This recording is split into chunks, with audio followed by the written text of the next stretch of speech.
बेटा, इतनी रात में ट्रेन से सफ़र मत करो। मेरी मानो तो कल सुबह चले जाना। पता नहीं क्यों, लेकिन आज मेरा दिल बहुत घबरा रहा है। अंदर से बार बार ऐसा लग रहा है जैसे कोई बड़ी अनहोनी होने वाली हो। हाँ भैया, मान लीजिए ना माँ की बात। आज मेरा भी मन अंदर ही अंदर बहुत घबरा रहा है।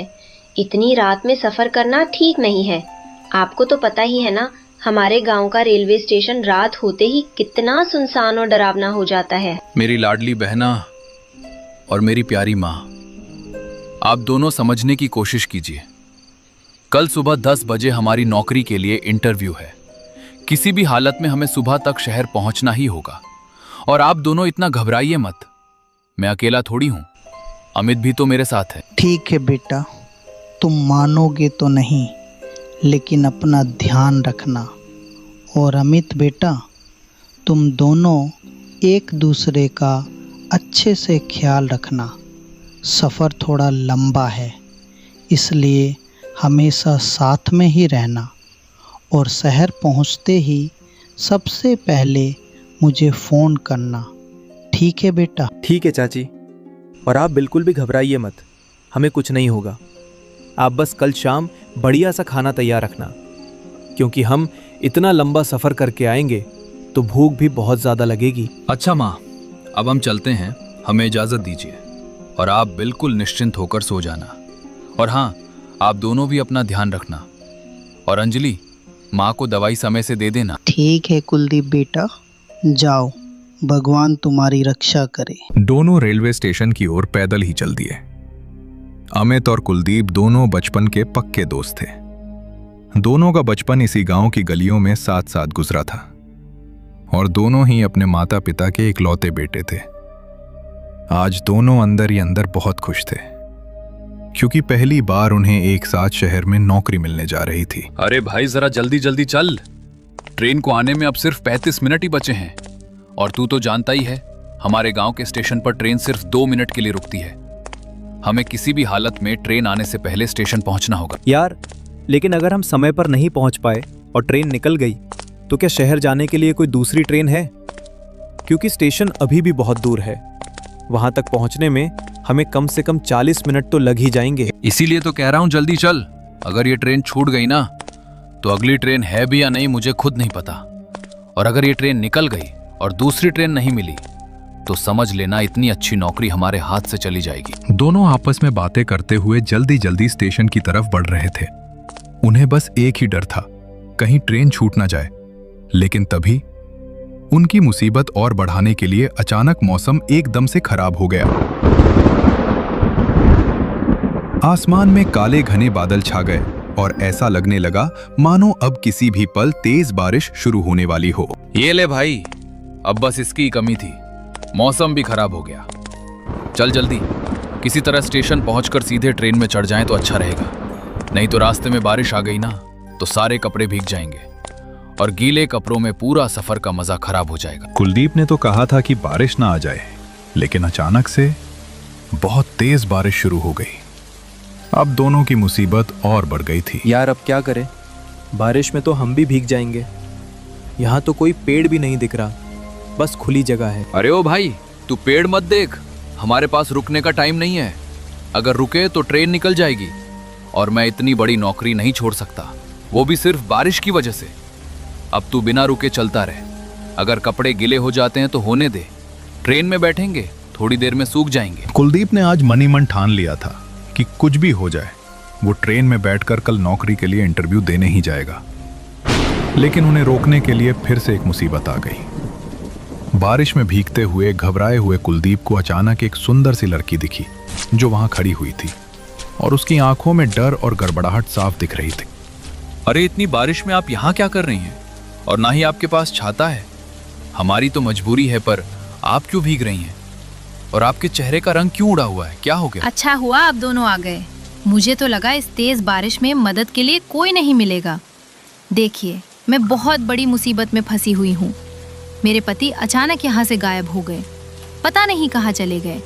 आधे घंटे से ढूंढ रही हूँ, लेकिन मिल ही नहीं रहे। मैं आपके आगे हाथ जोड़ती हूँ, कृपया करके मेरे पति को ढूंढने में मेरी मदद कर दीजिए। अरे बाप रे, लगता है आज तो ट्रेन छूट कर ही रहेगी।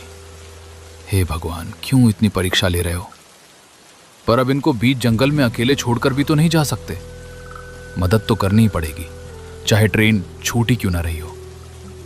लगता है वो नौकरी हमारे नसीब में है ही नहीं। अरे आप हाथ मत जोड़िए, हम आपकी मदद जरूर करेंगे। वैसे भी आप एक औरत हैं, और एक औरत को ऐसे अकेले छोड़कर हम कैसे जा सकते हैं? चलिए देखते हैं आपके पति कहाँ पर हैं। आइए मेरे पीछे। अरे रुकिए, सिर्फ आप मेरे साथ चलिए और ये आपके दोस्त को यहीं खड़ा रहने दीजिए। क्या पता मेरे पति भी मुझे ढूंढ रहे हैं और वो मुझे ढूंढते ढूंढते यहाँ आ गए, और यहाँ कोई ना हुआ तो वो फिर कहीं और चले जाएंगे। इसलिए अगर ये यहाँ खड़े रहेंगे तो ये उन्हें यहीं रोक लेंगे और फिर हम उनसे यहीं मिल जाएंगे। हाँ, आप सही कह रही हैं, इससे हमारा टाइम भी बचेगा। तो ठीक है, यही सही रहेगा। अमित भाई तू यहीं रुक, हम अभी आए। और हाँ, तू कहीं मत जाना, कभी बाद में तुझे ढूंढना पड़े। ठीक है भाई, मैं यहीं खड़ा हूँ, पर तुम दोनों जल्दी आना की कोशिश करना, हमें अपनी ट्रेन भी तो पकड़नी है। कुलदीप और वो औरत उसके पति को जंगली झाड़ियों के अंदर ढूंढने घुस गए थे, क्योंकि वहां सारा खुला मैदान था और ये झाड़ियां ही थीं जहां कोई आदमी गायब हो सकता था। वैसे मैंने आपको पहले कभी नहीं देखा। आप किस गांव में रहती हैं? मैंने आपको मेरे गांव में तो कभी नहीं देखा। मतलब आप वहां से तो नहीं हैं? अरे क्या हुआ, आप कुछ बोल क्यों नहीं रही? क्या हुआ? अरे ये कहाँ चली गई? वो औरत कुलदीप के पीछे से अचानक गायब हो गई थी। ये देखकर कुलदीप भी हैरान हो गया कि वो एकदम से कहाँ चली गई। पर अभी उसके मन में सिर्फ ये बात गूंज रही थी कि ट्रेन ना छूट जाए, और अगर छूट गई तो दूसरी ट्रेन मिलेगी या नहीं। कुलदीप ने सोचा शायद वो औरत वापस अमित के पास चली गई होगी, इसीलिए वो वहां वापस आ गया। अरे वो औरत यहाँ आई थी क्या? मेरे पीछे पीछे चल रही थी और अचानक से पता नहीं कहाँ चली गई। मुझे लगा तेरे पास आई होगी, पर यहाँ भी नहीं है। नहीं यार, मैं तो यहाँ पर तब से खड़ा हूँ, मैंने तो किसी को नहीं देखा। लगता है उसका पति उसे मिल गया होगा और वो उसके साथ घर चली गई होगी। हाँ, ये हो सकता है, पर यार हमें बताना तो चाहिए था। बड़े मतलबी लोग हैं यार। हम उसके लिए अपनी ट्रेन के लिए लेट हुए और वो हमें बताकर भी नहीं गई। चल यार, हमें क्या, मुफ्त में टाइम वेस्ट करवाया। चल भाई, फटाफट स्टेशन की तरफ देखते हैं अगली ट्रेन है कि नहीं। उन्हें लगा कि उसका पति उसे मिल गया था और वो उसके साथ घर चली गई, पर सच क्या था वो उन्हें आगे पता लगने वाला था। करीब 10 मिनट तक चलने के बाद वो लोग गांव के छोटे से रेलवे स्टेशन पर पहुंच गए थे। अब बारिश भी रुक चुकी थी और मौसम बहुत ही ज्यादा ठंडा हो गया था। ठंडी हवाएं उनके भीगे कपड़ों को छू रही थीं और चारों तरफ एक अजीब सी शांति छाई हुई थी। तभी दूर से ट्रेन के हॉर्न की आवाज सुनाई दी। उस आवाज को सुनते ही उनके दिल के अंदर खुशी की एक तेज लहर दौड़ पड़ी। उन्हें लगा अब बस कुछ ही देर में वो सुरक्षित अपनी ट्रेन में बैठकर यहां से निकल जाएंगे। लेकिन उन्होंने जैसे ही रेलवे स्टेशन के अंदर एंट्री की, उसी समय ट्रेन वहां से निकल रही। ट्रेन को अपनी आंखों के सामने जाता देखकर उनके चेहरे की सारी खुशी एक ही पल में गायब हो गई। अब स्टेशन पर सिर्फ ठंडी हवाओं की आवाज गूंज रही थी और उनके दिल में बस एक ही बात चल रही थी, काश हम कुछ मिनट पहले पहुंच गए होते। ये सब उस औरत की वजह से हुआ है। अगर वो हमें रास्ते में नहीं मिली होती तो इस वक्त हम ट्रेन में बैठे होते। उसकी आवाज में गुस्सा भी था और पछतावा भी। वो बार बार जाती हुई ट्रेन की तरफ देख रहा था, जैसे उसे अब भी यकीन नहीं हो रहा था कि उनकी ट्रेन उनसे छूट चुकी है। अरे कोई बात नहीं यार, वैसे भी मुझे शुरू से लग रहा था कि ये ट्रेन हमारी किस्मत में है ही नहीं। चल, अब होनी को कौन टाल सकता है। उसने हल्की सी मुस्कान के साथ अपने दोस्त को समझाने की कोशिश की। चल, अब स्टेशन मास्टर से पूछते हैं कि अगली ट्रेन है या नहीं, और अगर है तो कितने बजे की है। वो दोनों धीरे धीरे स्टेशन मास्टर के पास पहुंचे, लेकिन वहां का नजारा देखकर वो एक पल के लिए रुक गए। स्टेशन मास्टर कुर्सी पर बैठे बैठे गहरी नींद में सो रहा था। उसके खर्राटों की आवाज पूरे कमरे में गूंज रही थी और बाहर स्टेशन पर फैली डरावनी खामोशी उस माहौल को और भी अजीब बना रही थी। हेलो सर, प्लीज उठिए, हमें आपसे कुछ काम है। अरे सॉरी, मुझे माफ कर देना, मेरी आंख लग गई थी। वो क्या है ना, रात के 10 बजे के बाद ये गांव बिल्कुल सुनसान हो जाता है, इसीलिए यहाँ ज्यादा कोई आता जाता नहीं है। स्टेशन मास्टर ने नींद भरी आंखें मलते हुए उन दोनों की तरफ गौर से देखा और बोला, वैसे तुम लोगों का यहाँ कैसे आना हुआ? हमें यमुनानगर जाना था, लेकिन हमारी ट्रेन बिल्कुल 1 मिनट के अंतर से छूट गई। क्या यहाँ से कोई और ट्रेन जाती है जो यमुनानगर तक जाए? अरे ये तो बहुत बुरा हुआ, लेकिन अब यहाँ कोई दूसरी ट्रेन नहीं है। ये आज की आखिरी ट्रेन थी, अब सीधा सुबह 4 बजे की ट्रेन मिलेगी। लेकिन अगर तुम्हें ट्रेन पकड़नी थी तो घर से थोड़ा समय पर निकलना चाहिए था ना। सर, हम तो घर से समय पर ही निकले थे, लेकिन रास्ते में हमें एक अजीब सी औरत मिल गई थी। वो बार बार बस यही बोल रही थी, मेरा पति गायब हो गया, मेरा पति गायब हो गया। जब हम उसके पति को ढूंढने लगे तो वो औरत खुद ही रास्ते में कहीं गायब हो गई। इसी वजह से हमें यहाँ आने में देर हो गई और हमारी ट्रेन छूट गई। उनकी बात सुनते ही स्टेशन मास्टर के चेहरे की मुस्कान अचानक गायब हो गई। देखो, जो जानकारी तुम्हें मुझसे लेनी थी वो मैंने दे दी, अब प्लीज तुम लोग यहाँ से चले जाओ। स्टेशन मास्टर की आवाज अचानक गंभीर हो गई थी। उसके चेहरे पर एक अजीब सा डर साफ दिखाई दे रहा था, जैसे वो उन दोनों से कुछ छुपाने की कोशिश कर रहा। अरे पर हमें आपसे कुछ और पूछना है। नहीं, देखो, मैं तुम्हें जितना बता सकता था उतना बता चुका हूँ, इससे ज्यादा मुझे और कोई जानकारी नहीं है।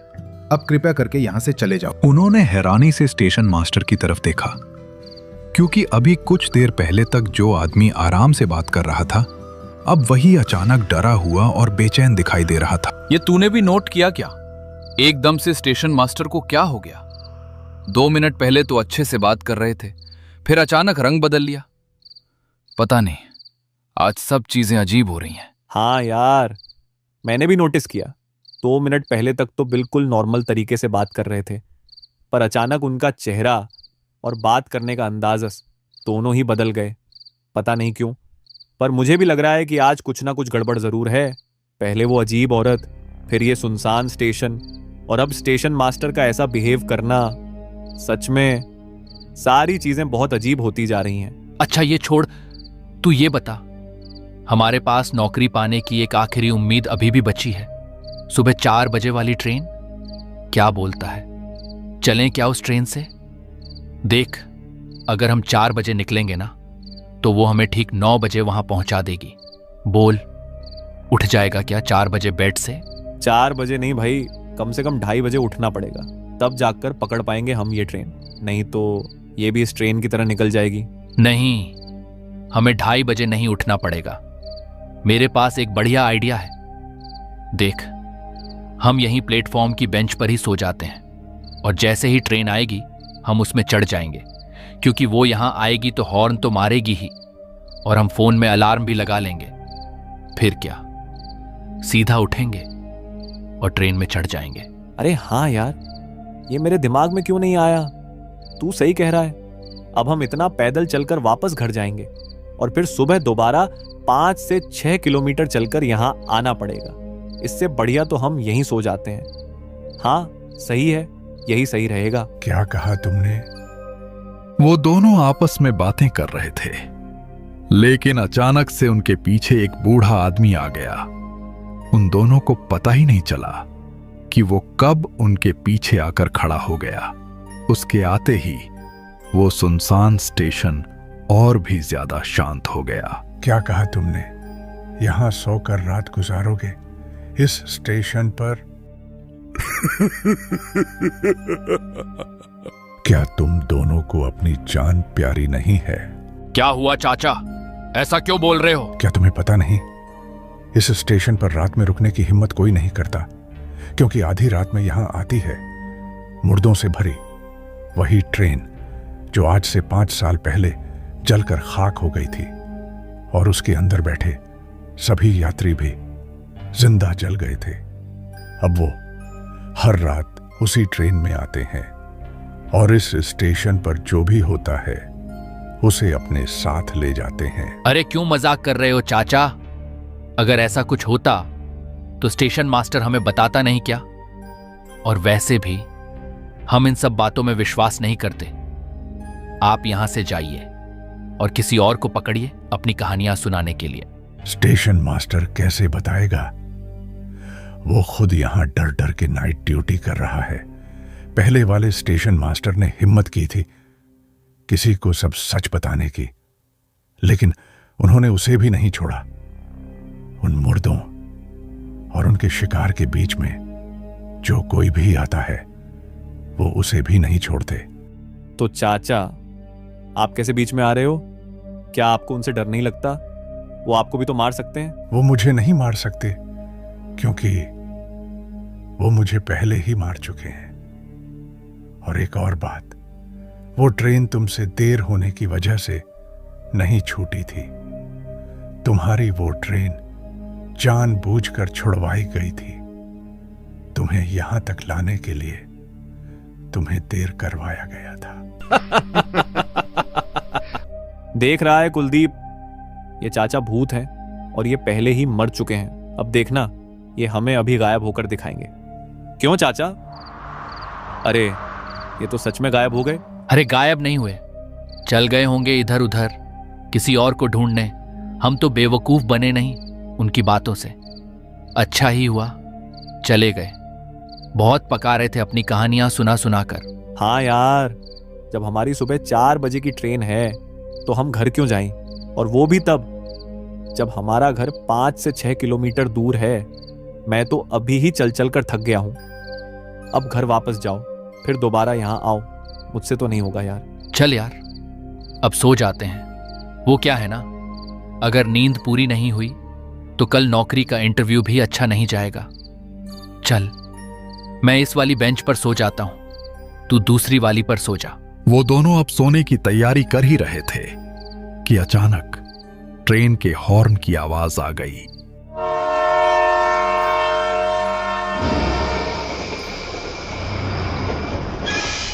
वो ट्रेन इतनी तेजी से प्लेटफॉर्म पर आकर रुकी कि उन दोनों के उसे देखकर होश ही उड़ गए। दोनों बस हैरान होकर उसी ट्रेन को देखते रह गए। अरे भाई, ये कौन सी ट्रेन है जो इतनी तेज चलती है? अगर ये ट्रेन यमुनानगर जाती होगी तो ये तो हमें सुबह 9 बजे क्या 6 से 7 बजे ही पहुंचा देगी। कुलदीप इस ट्रेन के यमुनानगर जाने के बारे में बोल ही रहा था कि तभी ट्रेन के अंदर से अनाउंसमेंट होने लगी। यात्रीगण कृपया ध्यान दें, नागपुर से आने वाली यमुनानगर होते हुए कालका जाने वाली पिपरिया जबलपुर एक्सप्रेस पिपरिया स्टेशन पर रवाना होने के लिए खड़ी है। अरे वाह, ये तो अपनी मौज हो गई। ये ट्रेन तो यमुनानगर ही जा रही है।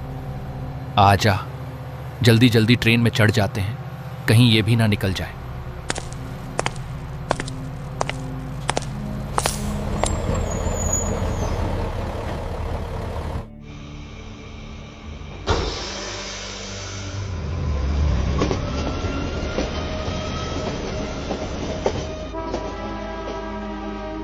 ट्रेन के अंदर इतना गहरा अंधेरा था कि सामने बैठे इंसान का चेहरा तक दिखाई नहीं दे रहा था। ऐसा लग रहा था मानो उस डिब्बे में रोशनी ने कभी कदम ही ना रखा हो। अमित उस गहरे अंधेरे के अंदर कुछ देखने की कोशिश कर रहा था, लेकिन उसे कुछ भी दिखाई नहीं दे रहा था। तभी अचानक उस खामोश अंधेरे में से एक डरावनी आवाज सुनाई दी। आ गए। हाँ, लगता तो है आ गए। शाबाश मनीषा, ये दोनों तुम्हारी वजह से यहाँ आए हैं। अगर तुम इन्हें अपने छलावे में ना फंसाती तो ये कभी इस ट्रेन में कदम ही नहीं रखते। हाँ, तो एक अकेली लड़की जंगल में हो और कोई मदद के लिए ना बोल ही नहीं सकता। कौन है वहां? अरे, एक तो इतना अंधेरा है कि कुछ दिखाई भी नहीं दे रहा। क्या आप में से कोई लाइट जलाएगा? हमें कुछ समझ नहीं आ रहा। अरे हाँ, जरा रुको, इतनी भी क्या जल्दी है हमें देखने की? मैं आपके आगे हाथ जोड़ती हूँ, कृपया करके मेरे पति को ढूंढने में मेरी मदद कर दीजिए।